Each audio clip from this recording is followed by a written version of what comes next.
Hi everyone! We're back again for another DIY introducing our wine bottle packaging with a touch of creative ribbon design. First, prepare your preferred wrapping paper. For us, we use a gold wrapping paper.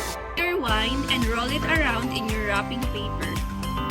And finally, put ribbon and some leaf ornaments to make it more chic. So that's it guys! Isn't it more presentable? Join us again on our next DIY tutorial and turn basic materials into stunning gifts. Continue watching to see our in-stock sale.